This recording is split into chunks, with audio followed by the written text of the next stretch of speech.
Balas serangan Amerika Serikat yang ikut terlibat dalam konflik Iran-Israel, Garda Revolusi Iran luncurkan ratusan rudal balistik terbesar ke ibu kota Israel.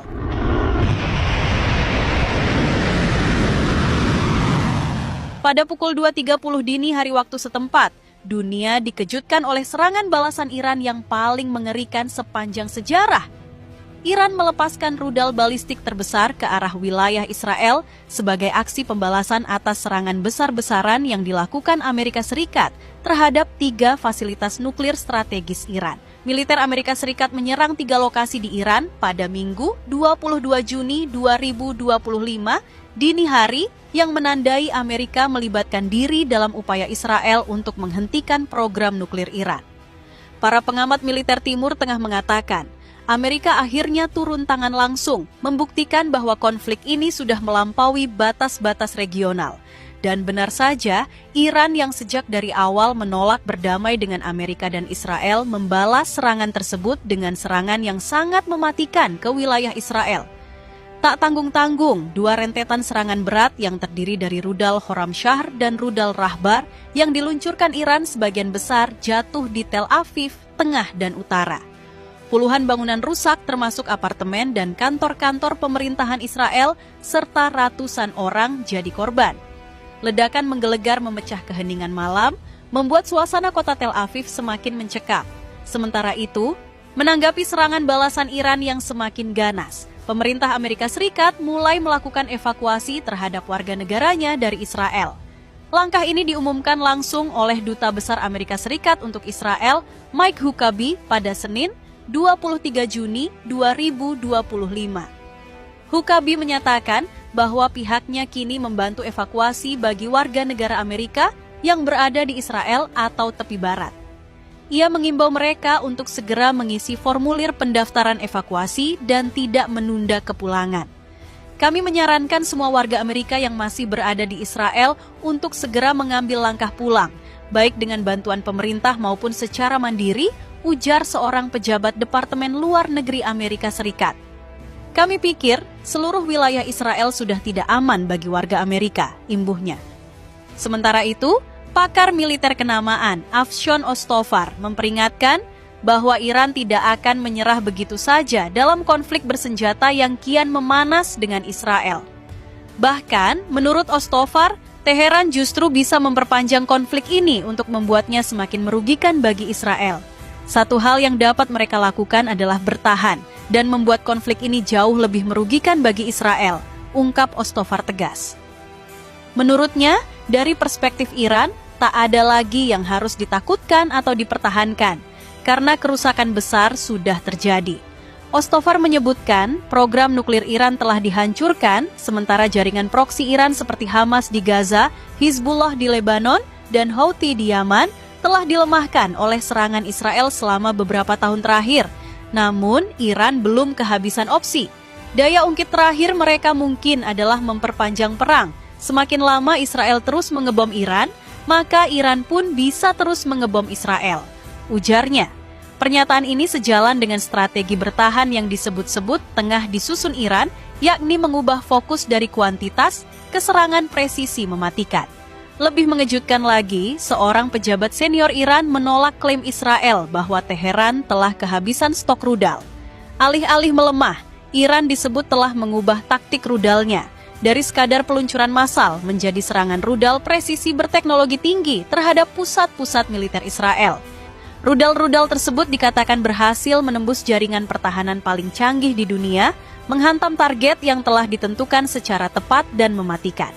Sementara itu, rudal Khorramshahr yang digunakan Iran adalah rudal balistik generasi baru dengan jangkauan mencapai 2.000 km. Didesain untuk membawa hulu ledak berdaya ledak tinggi, rudal ini dimodifikasi untuk meningkatkan kecepatannya, mendekati klasifikasi hipersonik. Peran utamanya adalah sebagai senjata strategis yang dapat menjangkau sasaran penting di wilayah regional yang lebih luas. Sementara, rudal Rahbar sendiri adalah rudal hipersonik yang baru saja selesai dari proses pengembangan oleh Lembaga Riset Militer Iran. Meski belum banyak data teknis yang dirilis, rudal ini ternyata mampu melesat lebih cepat dari Mach 10 dan menjangkau sasaran sejauh lebih dari 1.500 km. Rahbar yang baru saja menghantam sebuah apartemen di Tel Aviv digadang-gadang akan memperkuat status Iran sebagai salah satu negara dengan kemampuan rudal hipersonik paling mengancam di dunia. Di lain sisi, dunia internasional kini mulai angkat suara keras mengecam keterlibatan Amerika Serikat dalam konflik Iran-Israel. Rusia mengutuk Amerika Serikat yang ikut campur secara militer dalam konflik antara Iran dan Israel, karena langkah semacam itu dianggap berpotensi menimbulkan risiko besar dan konflik semakin meluas.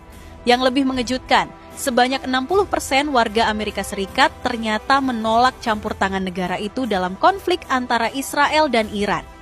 Rakyat Amerika sebagian tidak setuju dengan kebijakan pemerintahan Donald Trump, dan ini menunjukkan perpecahan internal yang luar biasa.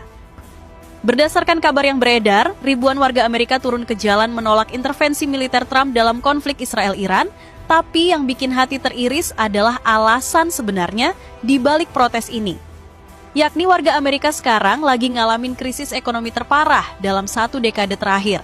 Inflasi makanan naik 40%, harga bensin tembus langit, tagihan listrik bikin keluarga Amerika mengeluh dan menangis. Dan yang bikin rakyat Amerika sangat marah, Trump dengan santainya menggelontorkan dana triliunan rupiah untuk membantu Israel dalam operasi militer melawan Iran. Ini spekulasi yang masuk akal berdasarkan pola kebijakan Trump yang selalu prioritaskan kepentingan geopolitik di atas kesejahteraan rakyatnya sendiri. Sarah Johnson, ibu rumah tangga dari Texas yang kita wawancarai secara virtual, dengan mata berkaca-kaca berkata, "Anak-anak saya kadang tidur tanpa makan malam, tapi Trump dengan mudahnya kirim uang ke Israel untuk beli senjata. Ini kegilaan." Spekulasi yang beredar menunjukkan bahwa keterlibatan Amerika dalam konflik ini telah menguras kas negara dengan jumlah yang fantastis. Amerika telah menggelontorkan dana darurat sebesar 50 miliar dolar. Itu setara dengan 785 triliun rupiah hanya dalam seminggu pertama konflik. Dana ini digunakan untuk operasi militer, logistik, dan dukungan teknologi canggih untuk Israel. Belum lagi biaya bahan bakar untuk kapal perang dan pesawat tempur yang berpatroli 24 jam di Teluk Persia. Satu kapal induk Amerika menghabiskan 2 juta dolar per hari untuk operasional. Dengan 3 kapal induk yang dikerahkan, itu artinya 6 juta dolar atau 94 miliar rupiah per hari hanya untuk kapal induk. Bayangkan sobat, betapa marahnya rakyat Amerika karena harus menanggung beban inflasi yang mencekik akibat kebijakan pemerintah yang terlalu ambisius ini. Sementara Korea Utara mengecam serangan Amerika yang membantu Israel dalam konflik dengan Iran. Korut juga memperingatkan Amerika Serikat dan Eropa agar tidak menyulut api perang. Bahkan negara-negara yang biasanya diam mulai bersuara keras menentang agresi ngawur Amerika ini. Berdasarkan kabar yang beredar, beberapa negara Eropa juga mulai mempertanyakan dukungan buta Amerika terhadap kebijakan Israel di Timur Tengah. Spekulasi menyebutkan bahwa ada pertemuan darurat di Brussels untuk membahas sikap Uni Eropa terhadap eskalasi konflik ini.